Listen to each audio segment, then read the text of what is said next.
Morning বন্ধুরা, welcome back to my channel. আশা করি সবাই ভালো আছো, সুস্থ আছো, আনন্দে আছো। আমিও ভালো আছি। সকালবেলা এখন 8টা বেজে গেছে, আজকে অনেক দেরি হয়ে গেছে। চলে এলাম নিচটা একটু, এই আমাদের বেরোবার জায়গাটা একটু জল দিতে এসেছি। ভাবলাম ক্যামেরাটা অন করে ভিডিওটা স্টার্ট করে দিই, ব্যাক ক্যামেরা করে তোমাদের দেখিয়ে দেবো আমাদের নিচটা।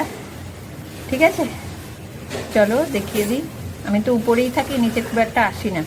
এই প্রয়োজন মতন দরজাটা যা খুলতে এলাম, এই আর কি। তো এসছি যখন, তোমাদের সাথে একটু নিচটা শেয়ার করে দিই। চলো প্রথমে আমাদের বাড়ির পেছন দিকটা নিয়ে যাই। এটা আমাদের বাড়ির পেছন দিক, আর এটা হচ্ছে পেছন দিকের থেকে আমি সামনের দিকে যাচ্ছি আর কি। এই যে কোলাপসেবল গেট দেখছো বাম দিকে, এটা আমাদের এন্ট্রান্স। এখান দিয়ে আমরা উঠি, আর তারপরে খানিকটা গিয়ে চলো আমার সাথে দেখিয়ে দিচ্ছি। গিয়ে আবার লেফটে বাঁ দিকে লেফট সাইডে দেখলে ওখানে গেট দেখতে পাচ্ছ, ওই যে গেট। আর বাইকটা ঢাকা দেওয়া আছে, এটা আমার বরের বাইক। এই গেটটা দিয়ে বেরিয়ে এইভাবে আমাদের যেতে হয়। আগে কিন্তু আমরা গেটের সোজাসুজি দরজাটা বাম দিকে দেখতে পাচ্ছ, ওইখান দিয়ে যেতাম যখন নিচে থাকতাম। এখন আমরা উপরে উঠে গেছি নিচটা ভাড়া দিয়ে। আর এই গাছটা নিচের ভাড়াতে কাকিমা, সে কাকিমা লাগিয়েছে। এই গাছটাও কাকিমা লাগিয়েছে। ওরা সবাই নিজেদের মতন আছে, আমরা মানে একটা পরিবারের মতন সবাই থাকি। এই গাছটাও কাকিমা লাগিয়েছে। কিন্তু দুঃখের ব্যাপার হচ্ছে কেউই ক্যামেরার সামনে আসতে চায় না, ক্যামেরা ফ্রেন্ডলি নয়। তাই জন্য আমাকে একলা একলাই ভিডিও করতে হয়। আর ওই যে দূরে গাছটা, এটা আমার মা লাগিয়েছিলেন। আর এখান দিয়ে আমরা উপরে যাই। আর এই যে পার্টিশানটা, দরজাটা, এই পার্টিশানগুলো আমার বিয়ের পরে করা হয়েছে। আমরা যখন উপরে চলে গেলাম, বাবা মা থাকতে আমরা সবাই নিচেই থাকতাম। আর এটা কিচেন ছিল। এই পার্টিশানটার কথা বলছি। এখানে যে পার্টিশানটা, এই যে দরজাটা, এই দরজাটা খুলে আমরা নিচেও যেতে পারি। এই পার্টিশানগুলো আমার বিয়ের পরে করে নিচটা ভাড়া দিয়ে আমরা উপরে চলে গেছি। এখন তো আমরা উপরেই থাকি। আর এটা ছিল কিচেন। যখন আমার বিয়ের আগে আমরা নিচে থাকতাম, মানে বাবা মা যখন ছিল আর কি, এটা কিচেন ছিল। তো এই জায়গাটার মধ্যে অনেক স্মৃতি আমার, মানে কি বলবো তোমাদের কাছে, বুঝতেই পারছো। এখানে মা রান্না করতো, মায়ের হাতে রান্না খেতাম, এরকম অনেক স্মৃতি। আর এটা এখন হয়ে গেছে আমার বরের হেলমেট রাখার জায়গা। আর এখানে জানলা ছিল, এটা হ্যাঁ, এটা এই সিঁড়িটা দিয়ে আমরা উপরে উঠি। এখানে জানলা ছিল একটা, সেই জানলাটাকে ভেঙে বন্ধ করে এখানে দরজা করা হয়েছে।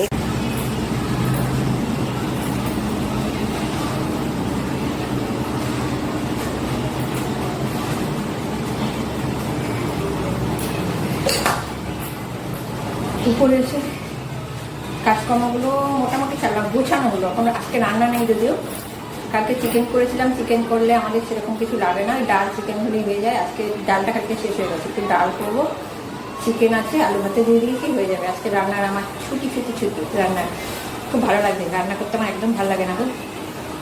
এই ছুটিটা অবশ্য বড়মশাইয়ের জন্যই হয়। ও দুদিনের মাংস নিয়ে আসে বেশি করে। এবারে সেই মাংস 2 দিন চলে যায়। তো আজকে একটু রেস্ট আছে।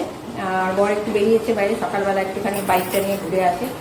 মানে এমনি যখন অফিস যায় তখন তোকে টানা যেতেই হয় এখান থেকে হাওড়া। আমরা শ্রীরামপুরে থাকি, আর শ্রীরামপুর থেকে হাওড়া কতটা বুঝতে হয়, তো যাতায়াত করতে হয়। তো বাইকটা একটু রানিং রাখার জন্য একটু সকালবেলা বাইক নিয়ে একটুখানি টহল দিতে বেরিয়েছে। ভাই ফোন নিয়ে আছে। এবারে শুরু করবো বলতে মাংসগুলো ফুটাবো, ডালটা করবো, আলু ভাতে তো ভাতের সাথে হয়ে যাবে। ভাত আজকে এখনো পর্যন্ত বসায়নি, আমারও তো বেলা হয়েছে। চলো সব কিছু দেখিয়ে দিয়ে নিয়ে শুরু করে দিই। মাসি চলে আসবে, মাসি এলে একটু মাসির সঙ্গে আবার সঙ্গ দিতে হয় আমাকে। চলো আরেক ভাত করে দেখিয়ে নিই সব কিছু। চলো কিচেনে নিয়ে যাই। দেখো বাসন টাসন মেজে রেখে দিয়েছি, ভাতটা এখনো অন করিনি। হাঁড়িতে চাল দেওয়া আছে, দেখো। আলুটাও এখনো ফেলিনি, আলুটা ফেলবো। আমি না উল্টো কথা বলি জানো, ডালটা দেখো একবার ফুটিয়ে রেখে দিয়েছি, যে এইভাবে আমি করি। এটা কালকের একটু ভাত রয়েছে, ফুটিয়ে নেব। ভাইকে দিই না, কারণ ভাই তো অসুস্থ। আমি আর আমার বর দুজনে মিলে ভাগ করে ভাতের সঙ্গে মিশিয়ে খেয়ে নেব। ও যেটা বলছিলাম, আমি না বলি কি ভাতে চাল দেওয়া, উল্টো কথা বলি, মানে হাঁড়িতে চাল দেওয়া হবে। চলো বিছানাটাকে টান করেছি, কিন্তু যেই জিনিসপত্রগুলো আমি তোলার মতন খাটে তুলে দিই সেখানে এখনো তুলিনি। মাসি বেলটা বাজালেই তুলবো। আর কম্পিউটার ঢাকা দিয়ে রেখেছি। কম্পিউটারটা নতুন তো, এখনো কভার কেনা হয়নি, এটা কভার কিনতে হবে। আর ব্যালকনিতে চলো, জামা কাপড় কেচে মেলা হয়ে গেছে, দেখতে পাচ্ছ। যদিও 2টো চাদর আর আমার এই স্কার্টটা বাদ বাকি সব কিছু সত্যি কথা বলতে আজকে আমার বর কেচে দিয়েছে। আজকে আমি জামা কাপড়ে হাতই দিইনি, সমস্তটাই বর কেচে দিয়েছে, আমি মেললাম। আর হ্যাঁ, ভাইয়ের রুমে যেতে পারছি না। ভাববে কেন যেতে পারছি না? ভাই গান শুনছে, বসে বসে গান শুনছে। এখন 10:30 বেজে গেছে, মোটামুটি কাজকর্ম কমপ্লিট। ফার্নিচারগুলো একটু মুছবো, দুদিন ধরে মোছা হয় না। আমি ডেলি মুছি, কিন্তু দুদিন ধরে আমার মোছা হচ্ছে না, সময় করে উঠতে পারছি না। ফার্নিচারগুলো মুছবো। আর আমার একটা প্রবলেম হচ্ছে, সকালবেলা উঠে থেকে দেখছি ঘুমের জন্য না এই শোয়ার জন্য নাকি। আরেকটা কথা, আমি না একটু কথার মধ্যে উল্টোপাল্টা কথা বলে ফেলি, যেমন ভাতে চাল দেবো ঘুমের জন্য, মানে এরকম উল্টোপাল্টা কথা বেরোয় আবার। শোয়ার জন্য নাকি বুঝতে পারছি না, এখানটা না ব্যথা করছে, মানে কেমন যেন করছে। একটু টিপে দিতে বলবো ওকে, মানে একটু দাবিয়ে দিলে যদি ভালো লাগে। টিপলে কিন্তু সেরকম লাগবে না, যে অল্প অল্প। মানে আমি আরেকটা প্রবলেম হচ্ছে না, হাসি পাচ্ছে বলতে, যে এমনি করে থাকলে ভালো লাগবে, মানে ঘাটটা এরকম রাখতে পারছি না, শুধু এই সাইডটা যদি এমনি করে থাকতে ভালো লাগবে। এটা কি মনে হচ্ছে বলো তোমার? যে পুষ্পা সিনেমাটা দেখেছিলাম, পুষ্পা সিনেমার নায়ক ছিল না, দেখাচ্ছি এরকম করে চলতো। সে আজকে আমি পুষ্পা সিনেমার মতন হয়ে গেছি, মনে হচ্ছে পুষ্পা সিনেমাটা ভর করেছে আমাকে। সত্যি এমনি করে থাকলে, এমনি করে তো কথা বলতে পারছি না সবসময় তোমাদের সাথে, তবে তোমরা যাত্রাটা এরকম হয়ে গেছে না। আমার এরকম করে থাকলে এরকম করে হাঁটবো, এটাই ভালো লাগে, এরকম পুরো পুষ্পা। এটাই বলছি, কি হাসছি কিন্তু আমার মানে অসহ্য লাগে, এরকম করে আছি ভালো লাগবে। চলো, এই যে আর কি করে লাভ নেই, যা হচ্ছে হচ্ছে। ফ্যাক্টরি তো চালাতেই হবে বলো, মানে আমাদের বিনা মাইনার ফ্যাক্টরিতে কাজ করি আমি না, আমার মতো অনেকেই আছে বিনা মাইনার ফ্যাক্টরিতে কাজ করে। চলো, যত কথা বলবো ততই কথা বলতে থাকবো। স্নান করতে যাবো তার আগে মনে হলো চালটা ঢেলে নিই, চালের ব্যাগটা ঢেলে এবার স্নান টান করবো। আর আমাদের না সিঁড়িতেই চাল, এই যে সবুজ বালতিটা বড়, এখানে আটা থাকে, তাহলে ঘরটা অনেকটা পরিষ্কার থাকে। আর কাঁচিটা হয়ে গেছে ভোতা, আমার না কাটতে অসুবিধা হচ্ছে। অন্যবার প্রত্যেক মাসে বরই চালটা ঢেলে দেয়, এই মাসে আমি বরকে বললাম ক্যামেরা করে দাও, আমি চালটা ঢালি। আর এখানে ক্যামেরাম্যান হচ্ছে আমার বর। চালটা ঢেলে নিয়ে চান করব। আর কাঁধে ব্যথা তো একটু অসুবিধা হচ্ছে, কিন্তু ভিডিও করব বলে বরকে দিলাম না, আমি চালটা ঢালছি। আমাকে বললো 10 কিলো চাল তুমি তুলতে পারবে? হ্যাঁ তুলতে পারবো, ভিডিও নেশায় ধরেছে, এখন আমি সব করতে পারবো। তো চালটা ঢেলে নিই। আর এখানে প্রচণ্ড গরম লাগছে জানো, সিঁড়ির জানলা টালনা সব বন্ধ তো, ভালোই গরম লাগছে কদিন ধরে। এখন কটা বাজে বলো তো? এখন বাজে কটা দেখলাম, 2:05। তখন আমি এখানে বসলাম, 2:30 বাজতে চলেছে। লাঞ্চ হয়ে গেছে, লাঞ্চ কমপ্লিট। এই রুমটা এসে বসলাম। বরমশাই একটু আমাদের রুমে ঘুমাচ্ছে, ভাইয়ের রুমে বসলাম। কেন জানো তো, আমাদের এই পাশের জানলাটা ওইদিকে মিনিট 5 গেলেই গঙ্গাটা অনেক কাছে তো। এই ঘরটা মানে এসি খুব কমই চালাতে হয় এই ঘরে, এত সুন্দর ঠান্ডা হাওয়া দেয়। তো বর ঘুমিয়ে পড়েছে, আমি ভাবলাম দূর এখানে একটু আগে বসে নিই আমি। আর এখানে আরও বসার কারণ কি বলো তো, এখানে বসলে ভাইয়ের রুম থেকে না রাস্তাটা আরও কাছে। আমাদের রুমের উপরে, মানে ব্যালকনির উপরে আমাদের রুমটা, তো কাজেই রোডটা দেখা যায় না। আর আগেই বলেছি আমার ভীষণ ভালো লাগে বসে বসে রাস্তার ধার দেখতে, এই জানলাম তারে বসে বসে রাস্তা দেখতে। আবার উল্টোপাল্টা কথা বলছি, একটু মানিয়ে নিই, আমার না কথা উল্টোপাল্টা বেরিয়ে যায়, খুব ভালো লাগে, এটা আমার খুব প্রিয়। বসে আছে, এখনও ডক্টর চেম্বারগুলো বন্ধ হয়নি, দেখছি আর কি লোকজন আসতে যাচ্ছে। মানে আস্তে আস্তে দেখো পরিবেশটা শান্তও হয়ে যায়, এরপরে রাত্রে আরও শান্ত হয়ে যাবে। হ্যাঁ, আর আমার ঘাড়ের ব্যথাটা কিন্তু শান্ত হচ্ছে না, ও অশান্তই হয়ে রয়েছে, বুঝতে পারছি না কী পরিস্থিতি।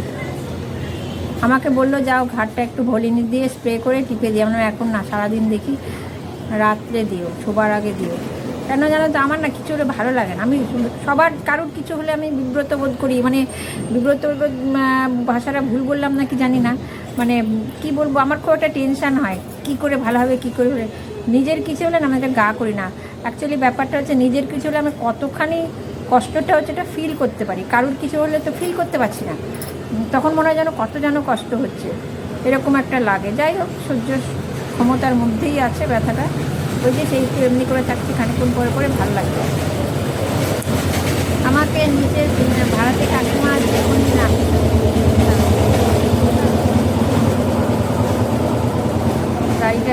গাড়ির আওয়াজ হচ্ছে, নিচে যে ভাড়া থেকে কাকিমা উনি নার্সিংহোমে চাকরি করে, নার্সিংহোমের নার্স। উনি বললো কি যে তুমি একটুখানি গরম শেক করে দেখো। সেই যে বললাম আমার নিজের জন্য নিজের ভীষণ আলিস্যু, আমি দূর দেবো কোন শেক, এখনও তো সহ্য করতে পারছি। দেখে ভলিনিটা দিয়ে কালকে আমার এমনি টিপলে তো খুব একটা লাগছে না, ওকে বলবো একটু মাসাজ মতন করে দিতে, দেখি তারপরে কি হয়, তারপরে ভাবা যাবে গরম শেক টেক। হলুদ রুটি করার পরে চাটুতে একটা গরম কাপড় দিয়ে শেক করে দেখো। শুনলাম না কথাটা, করলাম কে জানে, না শুনে ভালোই করলাম না মন্দই করলাম কে জানে, গুরুজন মানুষের কথা। যাই হোক, এবার একটু দিবানিদ্রা দেবো। আমার একটা ব্যাপার আছে, যে কথা বলছি না, মিনিট 15-20 মতন বসে আছি, এবার চোখ বন্ধ হয়ে আসছে ঘুমে। তাও ভাবলাম একটু তোমাদের সঙ্গে গল্প করে নিই, তারপরেই না হয়তো শোবো। চলো ঘুমিয়ে টুমিয়ে নিয়ে পরে আবার দেখছি কখন আসি। আর কাজের মধ্যে থাকলে দেখবে কোনো কিছু এত ফিল করা যায় না, ব্যথা বেদনা কিছু। এ চুপচাপ বসে আছে তো এখন মনে হচ্ছে যেন বাবা আমার জন্য কী হচ্ছে, বাবা আমার জন্য কী হচ্ছে, এরকম একটা লাগছে। কিসে ভর করলো কি জানি। কারণ একটু ঘুমিয়ে নিই আগে, আবার বলছি একটু ঘুমিয়ে নিই, নাহলে আমার ফ্রেশ লাগবে না, মানে সন্ধ্যে থেকে আমার কীরকম যেন লাগবে। ঘুমিয়ে নিলে খুব ফ্রেশ লাগবে আমার।